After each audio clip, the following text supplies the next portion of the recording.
of our talks with you on Over the Fence, Neighborly Words of Wisdom. And I thoroughly enjoyed the beginning part, or part one of our session. And I just got finished telling you that I could listen to you for hours. I get sucked in and I don't take notes or so I'm going to be going back to watch this one so that I can personally learn more and have some personal growth from this as well. So if you're tuning in here to part two first, I would really encourage you to start with part one and go from there. This is, again, a two-part series with Greg Richards, and he is a lawyer here, a business lawyer, and here in Kerrville. And we're going to give a little bit of an opportunity for you to give a different introduction than what you did in part one. So Greg, if you can kind of just give us a little bit about what your business opportunities and interacting with our business community has been over the course of the last 25 years. Yeah, well, thanks for having me. So I think that what I'd like to share in terms of introduction at this stage is, because we're going to get into a little bit more detail about, the structure of a business and what smart business owners do to try to pave their way to success. So I want to kind of give a little bit of a different perspective than the introduction I did in the first one. So like I said in the first introduction, I am an entrepreneur. And a lot of times people don't think about, professionals being entrepreneurs, but I have employees, I pay rent, I have to have insurance, I have to know what kind of copy paper to buy. Actually, I don't. I'm not smart enough for that. But there's, lots of stuff to have to manage, and I have to keep clients coming in the door, and I want to make sure that I'm doing right by them. But what's really cool, and it's probably my favorite part of what I do, is that I get to be a small part of a lot of different businesses. I have represented everybody from manufacturers to, I have even represented a company that raises exotic animals in Africa.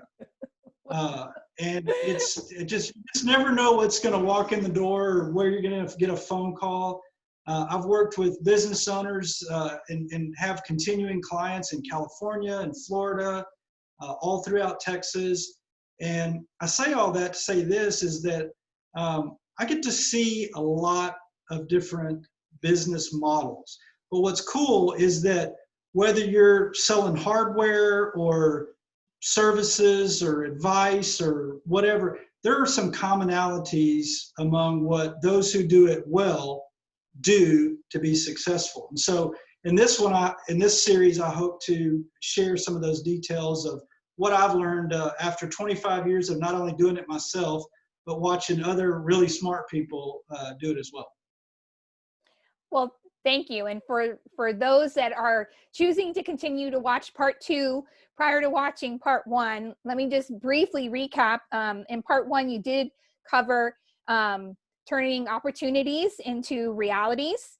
And you covered also, I think I should actually back up, taking that idea and being intentional.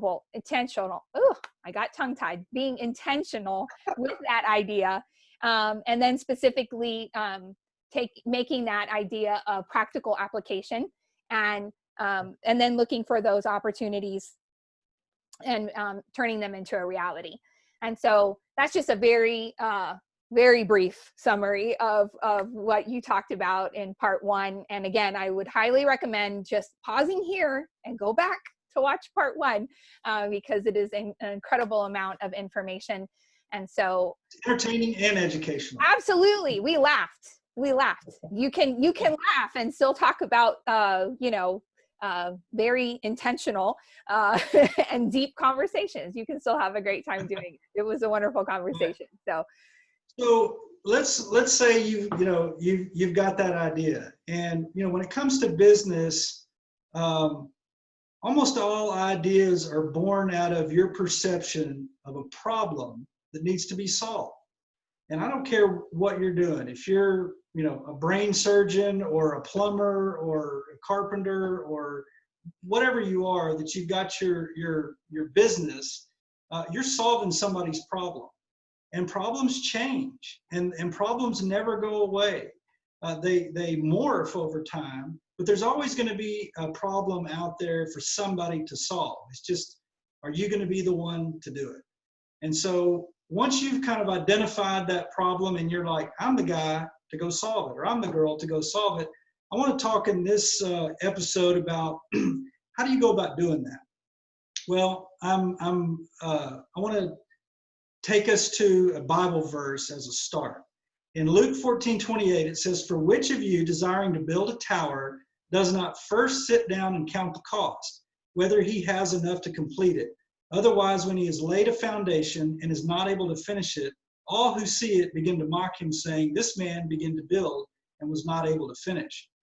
And it reminds me of a conversation I had one time where I was talking to some young entrepreneurs about how they were going to get their idea out in the world and solve a problem. And I said, well, have you thought about this or this or that or this? And they said, no. All we want to know is, how do we divide the money? And I said, well, but there's a little bit more to it than that. Maybe we should talk about some of the other things. And to me, the entrepreneur that is wise is going to sit down and say, all right, I need to ask a lot of questions. And in fact, I did a seminar series for the Chamber of Commerce years ago called The Building Blocks of Business. And the very first one was all about the questions you need to ask when deciding to venture out as an entrepreneur and go on your own. And happy to email that to anybody that wants. You can find my information on the web. But it's a great place to just get your mind thinking about, what are the things I need to think about? What questions do I need to be asking? And we'll go over some of that today, but that's a great resource if anybody wants it. So when it comes to counting the cost as an entrepreneur, that usually begins with a business plan. And I have a lot of pushback when I have, I do other things besides lawyer. I have some other businesses that I have my dirty little fingers in. And, when I get to that stage, I'm always like, oh, I got to write the business plan. Because it's not the fun part. The fun part's actually getting to go do it. But, yes, if you've ever built anything in your life, I mean, that, a little bit of planning goes a long way. The whole, measure twice, cut once.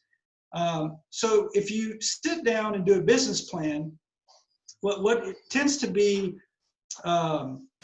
very stress-inducing is you get online and you pull up a sample business plan, and it's like 60 pages, and there's spreadsheets, and and you're like, oh my God, this is overwhelming. I don't even know where to start. You don't have to start there. Keep it simple. Anybody that's ever done a business plan knows that there's really 4 elements to it: your strengths, your weaknesses, your opportunities, and your threats. What's called a SWOT analysis. So keep it simple. What's your idea? How does it differ from the ideas that others in the market are bringing to bear? What's unique about you? What else do you need to consider as part of it? Where's your money going to come from? How are you going to pay it back if you're going to borrow it? Or how are you going to reward an investor? Those things don't have to be, 68 pages of, single-spaced spreadsheet. Just get a start. What's great is that there are a lot of resources out there for the budding entrepreneur. There are software programs that will help you develop a business plan. The Chamber has a small business development guru that comes up from San Antonio periodically that will meet with you for free and help you develop your business plan. Lots of colleges and universities have resources and incubators where they'll help you develop a business plan. So just do something. Get started on it and then get some help, because it really does help paint the picture for the things that you need to deal with and what order you need to deal with them as you launch your endeavor. I guess if I had to give anybody one piece of advice about their business plan, it's don't be myopic. Don't be nearsighted and just say, oh, I just need to figure out how this is going to work. Think about why it might not work. Because you may have a great idea, you may not just have the best idea about how to implement it. So go talk to people. Bankers are a great source of information. Lawyers, accountants, other entrepreneurs, people that have done it before. It's almost never wise to just take one person's advice, but get lots of advice. And maybe You know, not the advice of your spouse or your significant other, because they might only tell you what you want to hear. Yeah, I mean, if I think I'm special, it's only because my mom says I'm special. You know? She's biased. Your wife and your kids and your best friend are probably going to be biased. Get some real-time feedback about what's good about your plan and what's bad. And if there are things in there that are not workable or not reasonable, then factor those in, because that's oftentimes the hardest advice to get is what you're doing wrong versus what you're doing right. Because we want to be encouraging to one another, and I think there's definitely a place for that, and it's important. But it's equally as important to hear from people who've, been on the field of battle, so to speak, in the business world, and can say, "Yeah, I'm not sure that's going to work." It's a clue. It may not be the final answer, but it's a clue that, okay, maybe this is something I need to dig into a little bit more. Do you find, as you're talking with people about their business plan, or do you find them hesitant to want to share their idea because they feel like if they share it with too many people or they share it with the wrong person, that all of a sudden that idea is going to be taken away or going to be kind of that quote unquote stolen, and used in a different format, or maybe developed faster by somebody else? Do you ever get that feeling like maybe that's why they don't want to share it or talk about it? Or That's a great question, and I see that a lot. Of course, when somebody comes and talks to me, I'm bound by lawyer confidentiality to not share it with anybody. But to my knowledge, besides lawyers, doctors, and therapists, it's fair game for everybody else. Yeah. But there are some tools that you can use, and a common one is, you can find them all over the internet. They're called NDAs, or non-disclosure agreements. And it's not the end all be all. I mean, you still want to be careful about who you talk to, but if you're really concerned, have somebody sign an NDA, and you've got evidence that they've said, hey, I'm not going to share your idea. So it's good to be discerning, but you don't have to tell them the whole recipe. It may just be, hey, here's some elements I want to get some feedback on. And again, I think it's just about being discerning about who you talk to make sure that you're picking people who will honor the work that you've done to come up with the idea, and won't take it away from you. Yeah. Okay, so a couple other things on the business planning. Know your market. Like I mentioned in part one, have your ear to the ground. Listen to where people are having trouble getting problem solved. Yeah. And let that information be kind of a constant flow to understand, how can I further refine my ideas to where it really hits the center of the target for where that need is. And then finally, and I threw this in because I think it's important, especially in light of what's going on with the COVID virus and how businesses are responding to kind of the unique set of circumstances it imposes. I've seen very conservative businesses say, I'm just shutting down because I don't want to risk it for my employees or my patrons. Others have taken a more balanced approach and said, well, I'm going to manage it. But I think that highlights something that's important for every business, no matter what you're doing, is how do you assess the risk that you're going to have with your particular business, and how are you going to manage it? And there are good business owners out there who are managing the risk well with the COVID virus, and there's others who are maybe not managing it so well. We're way too early to really know what the true liability is associated with COVID as it affects business owners. But as I told a restaurateur client of mine the other day, I said, it really comes down to best practices. And are you doing everything that's reasonably within your power to protect your employees and your customers? And that's all these, enhanced sanitation policies and distancing and mask. And, we can't do it perfect, but if we can be intentional about doing it well, that's where risk management really comes into play. Because you can't eliminate the risk. I mean, No. there's nothing that you can do that doesn't have risk, but it's how do you manage it well. So I think that's another key piece to include in the business plan is what is my risk and how am I going to manage it? And I think, when we're talking about risk and we're talking about that overall, which I'm sure was a part of any kind of business advice prior to this brings it to a whole nother level.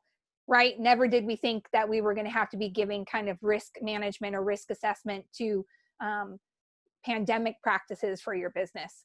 I was just recently on a webinar, actually yesterday afternoon, and they said one of the questions they asked us on the panel was, what would you, if you knew now what you knew then, essentially, what would that be, or what kind of advice would you give yourself? And one of the executive directors for another economic development corporation said, I never would have guessed that having a resource for PPE and protective protocols for a pandemic would be one part of my, part of what I need to do, but a resource to be able to provide the community. And so when you talk about risk and you talk about risk management, I don't think for most people, this would have ever been in a category of their thought process, except for maybe some people that are living in areas where they're dealing with some kind of natural emergencies on a pretty regular basis. But I think we've been, as a community and as a whole, we've really been blessed to not have to deal with a lot in kind of emergency situations like this. So. Right. Well, the risk management is a good segue into kind of the next element of the turning your opportunities into realities, and that is, none of us as entrepreneurs or business owners do it all alone. We rely on a lot of other people to help us be successful. I like to give this one piece of advice often. I say it to pretty much every business client that comes in the door, especially when they're talking about starting up a business, is do what you do best, hire the rest, because you can't do it all. And so it's very, very important, very, very important to have a team. So I want to talk about what I call the inside team and the outside team. So your inside team, these are the people that are sitting around the kitchen table with you, helping you develop that next great idea. They're the ones who are saying, I'm willing to throw in with you and make this a reality because I believe in the idea and I believe in our ability to do it. And so that's part of the core team, or the people that you're going to partner with to make it happen. Another part of the inside team are the investors. Maybe they don't have the idea, but maybe they're willing to buy into it and buy into you and help you make that a reality. And so they're a very important part of it. And then finally, part of your inside team is your employees, who are going to be the people that you want to have the same passion that you do about what it is that you're doing, the problems you're solving, and how are you going to motivate them and encourage them and equip them to do their very best. So there may be other members of the inside team that I'm missing, but those are the three that seem to me to be the most critical. Well, then you've got an outside team. And to me, the outside team consists of, again, at least 3 different kinds of talents. If you're a small business owner, you almost assuredly have or need a CPA. And it is I tried to do my own bookkeeping when I first started practicing, and I made a horrible mess of it. And I'm decent with numbers, but I don't think I could do payroll if somebody had a gun to my head and get it right. Taxes is something every business owner has to deal with. Yeah. And if you're smart about it and you get good advice, you can manage your tax exposure. There are things that you can do within the bounds of the law and ethically that will help minimize the taxes that you pay. And small business owners, unfortunately, don't always come to the table with the best knowledge when it comes to not only managing their accounts, but managing their tax exposure. There's things that you can do to take advantage of it. So I think a CPA is a critical part of the team. I think a lawyer is a critical part of the team. At the risk of making this an advertisement for me, it is what I love to do. It is my passion. I love working with small businesses. I get to see and learn about so many different industries, and I'm able to bring knowledge that I've gained over 26 years of doing this to help somebody get started. I've had clients tell me before, I've learned more in 1 hour with you than I have in 20 hours of reading stuff on the internet. So, I mean, advice does have its benefits. I like to tell people that, I just went to the dentist the other day, and, teeth cleaning on its face doesn't seem really all that hard.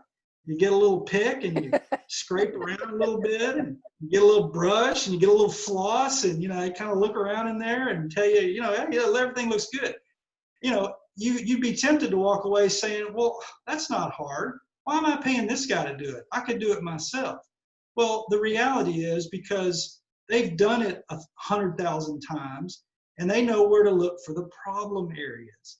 And that's really the benefit of a lawyer that's had a lot of exposure in the business world. Is you want somebody that's gonna see that thing that's you're not seeing and gonna go, hey, you need to deal with that, because that could be an issue. Yeah. Lawyers and CPAs are kind of fit into that category of an ounce of prevention is worth a pound of cure. Mm-hmm. Yes, we cost money to hire, but I like to think, we bring more value to the table than we cost by bringing all this experience to bear for the benefit of our clients. And then the third one that may not be as obvious, but it's been absolutely critical in the growth and development of me as an individual, as a professional, and as a business, is to have a mentor. And it doesn't have to just be one. I've had lots of great lawyers that have practiced in Kerrville who have been so gracious with me in sharing their time and expertise and advice. Business people who have done the same, who've been willing to listen to my dumb questions and say, okay, let me explain it again, Greg. Here's how it works. Absolutely critical. And I think it was intimidating for me to ask for mentorship, but as I've gotten older and I've had a few people ask me for mentorship, it's an incredible honor as a business person to have somebody come and ask you, hey, I've got this issue and you seem like you know what you're talking about. Would you mind helping me? It really is an honor. And so I would encourage anybody that's looking for a mentor, take the step, reach out and call somebody and ask them. And it really is an honor to get to serve in that role. All right, so that's your inside team and your outside team. So every entrepreneur that presents themselves in my office is typically considering one thing, and that is, I got to create a company. And it's almost axiomatic that if you're going to start a business, you create a company. But I want to talk a little bit about the wisdom of doing so, because I think it's important to understand, well, why do you create a company? Well, I think primarily it is to manage four things: to manage risk, relationships, money, and transition. What happens when I'm gone, and how's the next guy gonna, whether I sell it or I die or what have you. So when you create a company, you're really doing it for those four reasons. And the biggest reason that most people think about is, well, it's a way to manage risk. When you create a company, you're creating, in the law's eyes, a separate legal entity, separate and apart from yourself. So you do your business within that entity, and it is that entity and its assets that are exposed to the liability that exists within the world that you're operating in. It's not you personally. And so I have this conversation a lot where I say, well, Teresa, the reason you want a company is because if something catastrophic happens in that company, you want that risk isolated within that company. And the law says that as long as as long as you're not committing a fraud or really treating the company as your extra pocketbook, that you're in a position to avail yourself of that protection. And it really can be very important if you have some type of catastrophic loss. And the other thing that the entity does is it does allow you a means to manage the taxes of your business separate and apart from you as an individual. So I want to share with you what I call the 4 M's of creating a company. These are, I don't care what you're doing, these are 4 categories of topics that I think you need to consider as you're going in to set up a company. So I'll go through the 4 real quickly and then I'll explain each one. So the 4 M's of creating a company are money, management, momentum, and miscellaneous. Lawyers can't do anything without having a catch-all category. So you got to have the boilerplate. Well, I think that goes for just about every, right? There's always it's like that on profit and loss statements, right? Other income, other expenses. So there's that for everybody. There's also those on job descriptions, other duties assigned. So. Well, when I've told my kids, they ask me, they said, well, Dad, how do you create a budget? I'm like, well, you figure out all your categories of expenses, but the most important line item that you're going to have is called miscellaneous. I'm like, well, why is that? I'm like, because I don't care. Every single month, there's going to be something that you weren't counting on. And in every single business, there's going to be some unique element. And so That's why we have to have miscellaneous category. Love it. So the first one is money. You're going to have money to start your business, whether it's a little or a lot. And so there's lots of different elements to figure out with money. It could be as simple as you and a couple of partners are all going to put in $1,000 and you're going to buy a lawnmower and you're going to start a lawn mowing company. And maybe that's all the cash that you need to get started. Other businesses we're going to require a greater amount of capital. Where's that going to come from?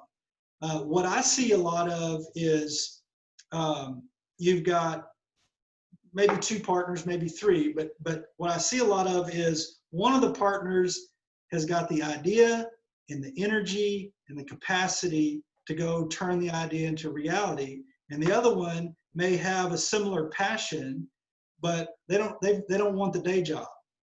And so figuring out how, if somebody's going to put in the money and somebody's going to put in all the work, figuring out how you're going to manage that is really, really critical. Because one of the most difficult challenges to navigate in a small business, especially when you have a couple of partners, is if somebody's doing all the work and the other person is not doing any of the work, but they're getting half of the profit, that's not a sustainable model.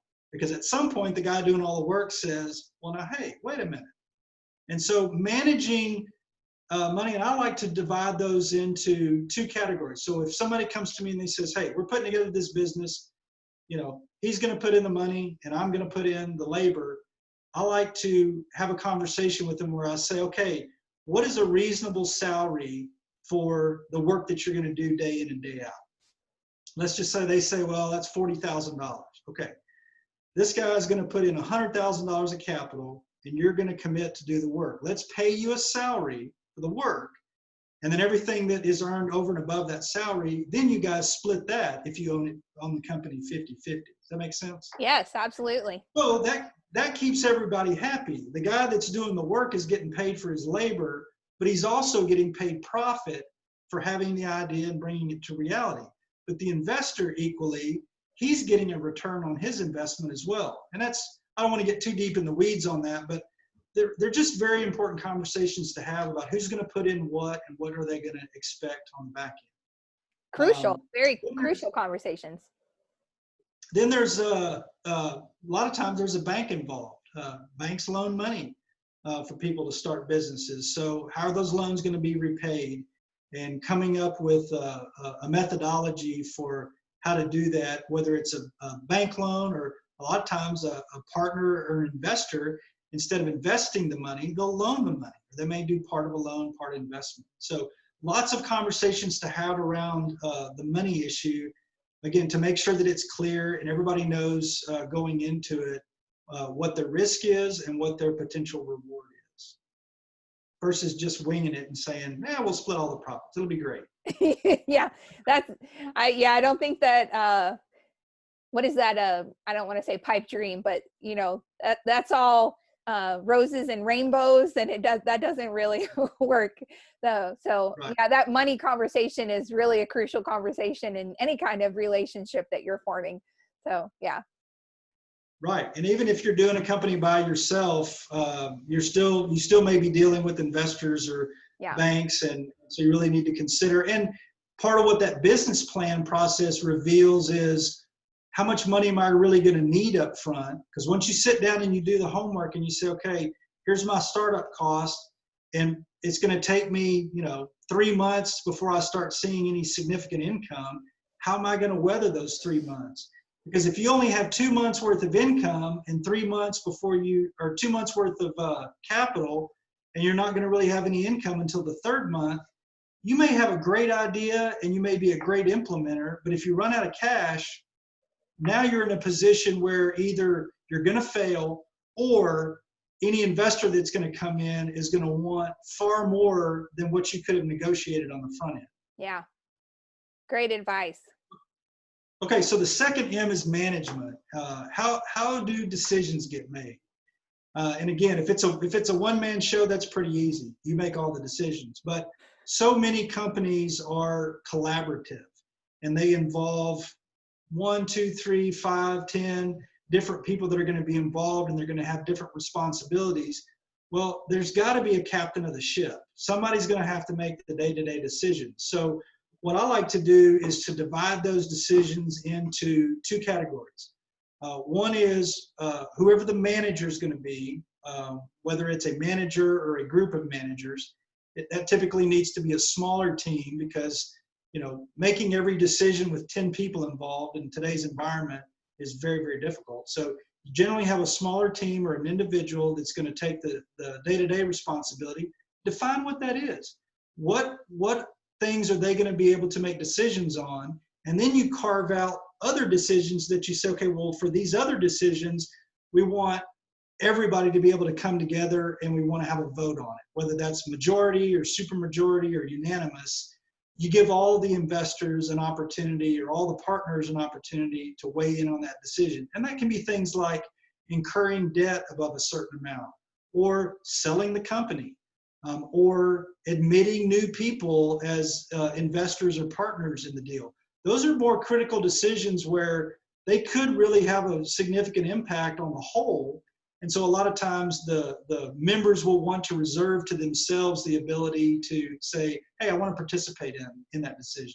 Yeah. So talking about that and deciding how are we going to delegate authority, what decisions is the manager going to have, what decisions are the members going to have, those are really good things to do. And over time, you may find that, I had one client that they had 3 different managers. One was entirely focused on client and sales. One was focused on product development, and one was focused on all the administrative stuff. And so they actually had 3 different categories of decisions that are of authority that each one of them had, so that each one of them could go and do their best in the space that they were assigned to. And then they had other decisions where they all had to come together and decide jointly on those. And so that's a really good conversation to have, is where do you want to draw those lines? Okay, the third M is momentum. Every business is going to go through a life cycle. And it's good to have conversations about, well, what if your partner is married and her husband is somebody you don't much care for, and he certainly doesn't have the business acumen that your partner does? What happens if she gets divorced and the court awards all of the interest in the company to him? You don't want to do business with him.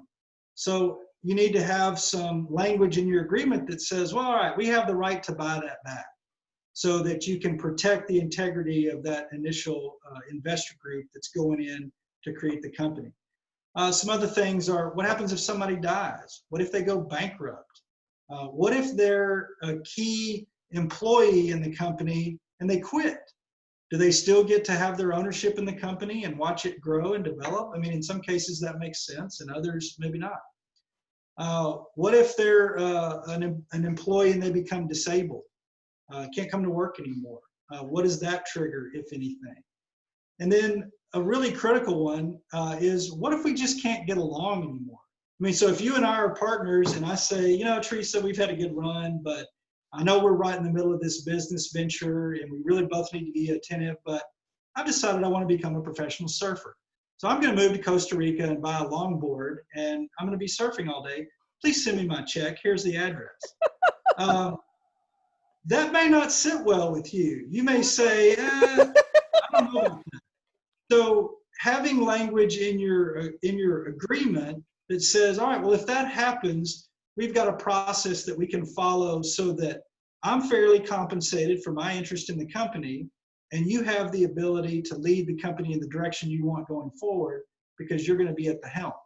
So if you don't have those conversations and it's all just about how we're going to split the money, and you leave these things unsaid, it gets really ugly. Life can get very stressful. If you've ever been through or know anybody that's been through a divorce, a business divorce is just about as bad. Wow. Yeah. It can be very painful. And if you have some of these things mapped out ahead of time, it's much less painful because you have a roadmap to follow. And definitely not things you want to think about as you're passionate and hopeful, and everything is, again, that kind of sunshine and everything is going to be wonderful. You don't want to have those crucial conversations, I don't think, up front, and think through some of those kind of worst case scenarios. But to be proactive about that up front and work through those problems ahead of time, I think is, again, just crucial. We don't want to be worst case scenario people, but there are definitely times where it's better to be proactive. And yeah, and I think it's all part of that business planning and counting the cost is, if you can solve your problems ahead of time, they will pay huge dividends down the road. You may not ever run into any of the problems, and if you do, man, that's great. But if you do run into them, having a roadmap can be, it can just be the best thing in the world to know, okay, there's a path here where we can get through this and with as least pain as possible. I think the other thing, real quickly, is that because we're in a time where, one, I think most of us are realizing that really there are no plans, right? I mean, very little can we plan at this moment in time and be able to see through to some kind of fruition. So I think might be very important to note that the things that you can plan for, the things that are true, that we know are possibilities, if you can map those out and you can plan for them, like you said, why not do that and just kind of check those boxes ahead of time? So it's kind of that thing that doesn't have to be always rolling around in the back of your head. Right. And I think with the right counsel, it's not really all that complicated. I mean, if you got somebody to guide you through your options and can give you some real life experiences of how these things play out, I mean, you really do grasp the significance of them. And there's some pretty tried and true methodologies as to how to deal with some of these issues. It's just a matter of making sure that's the right fit for what you want to do. So the fourth and final M is the miscellaneous. And so while there's lots of elements that are businesses have in common when they're getting started, there's always some unique aspects. And so I want to talk about a few of those that I've run into over the years. One is if partners are going to go into a business and they're going to create something that's unique, one of the things you want to consider is, do you want to limit yourselves as partners that neither one of you are going to go out and create a competing business? So if you don't address that, and you and I come up with a great idea, and we start moving on it, and then I say, man, you know what, I don't really like this anymore. I'm going to go start my own business, and I'm going to compete against you. Well, if you haven't thought about that ahead of time, and you don't have the right terms in your agreement, that can be a problem. Yeah. So that's something to consider. One that I see, it's a common issue that you have to deal with is you may have, especially if you bring in a new partner. So maybe you've got your business going, you've borrowed some money from the bank, and everything's humming along, and you bring in this new partner. But what if, I mean, all banks are going to require the principals behind the business to guarantee the debt that they loan to the company. So if you and I are in business, but I've incurred the debt and I'm the only guarantor on it, if you come into the business, it would be nice for you to take a share of that responsibility with me. Just, to put everybody in an equitable position going forward. Something that I see, it really doesn't get addressed a lot, but it's very critical, is because Texas is a community property state, it's really critical to get your spouse to sign off on the company agreement along with whoever the partner is, so that you know that, hey, no matter what happens, husband and wife as an entity, you're committing to the elements of this company agreement come what may. And that's especially critical if there's a divorce or a death, to make sure that you've got the entirety of that interest covered in your deal. And then there are some more developed concepts that call for preferred returns. So sometimes investors will want a preferred return on their money before everybody else gets a share of it. And so that can be a concept that comes into play. And then reporting. How are you going to report to your investors and your partners what's going to happen? I mean, if you've got people that are engaged remotely, that may not be able to sit around the same conference room or restaurant table to say, I want to know what we're doing. You need to have some reporting metrics that are considered beforehand, so that the guy that's preparing them knows what he has to prepare, and the guy that's getting those reports knows what he's going to get. So that's your 4 M's.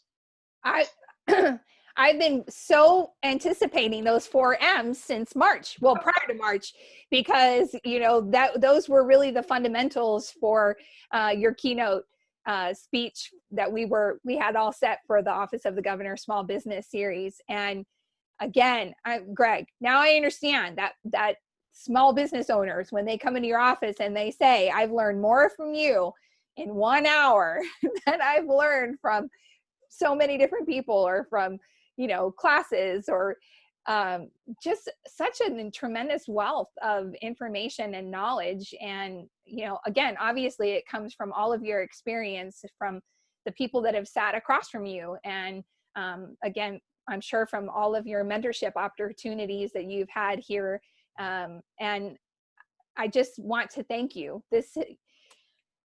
I need to go back through again. Like I said, these are going to be in my personal repertoire of things that I go back and listen to over again to pull information from and resources from, because it is such a good summary of how to do business, and those words of wisdom that you've put in there for really anybody, and entrepreneurs, business owners, people that are just starting businesses, people that are already in business. My key takeaway from this one, I think the biggest impact for me, not just about who your inside and your outside team is, but why that is so crucial, who you're surrounding yourself with, right? And what that team, that makeup is. Gil always tells me, Gil Salinas is my boss, and he always tells me it really is about who you surround yourself with. And if you're creating that team around you, and you're creating that successful team, you're going to be successful. And you as a business owner, you don't have to have, right? You don't have to have all of the knowledge. You don't have to do it all. And definitely giving over those tasks to the people that are experts are going to free you up to, I think, also to manage the best parts of the business that you can manage. So Thank you. Do what you do best and hire the rest. There you go. I love it. I love it. Yeah. Well, I think one thing too that I want to just point out is this community is in Kerrville in the Hill Country is really fertile soil for entrepreneurs. Yes. We have a very supportive business community. We've got great organizations like KEDC and the Chamber that just do a great job of getting information out there and bringing knowledge to the table. And my experience over 25 years of being here is that, mentorship is there for the asking. I mean, I still have people that I have to run things by and I have to make sure I understand. And I think it's that at least for me, that collaborative teamwork approach is extremely rewarding because you learn so much and you build relationships. And, one of the things I love about Kerrville is if you've been here long enough, you got a guy for everything, or a girl, that says, I got a guy for that. Hang on a second. Let me get my phone here. Get the guy on the phone. That if you can tap into that, I mean, it's really rewarding when somebody moves to Kerrville and they say, hey, I'm brand new here. I'm moving my business here. What CPA do I call? What insurance agent do I call? And when you can put them together with people who have a similar passion for the community, that do their business well, I mean, it really takes all of us to not only get through this COVID crisis, but to just succeed as business owners. And that'll never change. We'll never be able to do it all by ourselves. So teams are important. Yes. I would say most definitely number one. And it all does go back to that collaboration and that communication between people and seeking out that wisdom or that advice. And like you said, I would really encourage you, no matter who you are, and no matter what stage in life you are, I've recently had the opportunity to actually have some mentorship in marketing and graphic design and tech from people that are younger than me. And, I would also say, don't look at mentorship as it always has to be somebody that's older than you.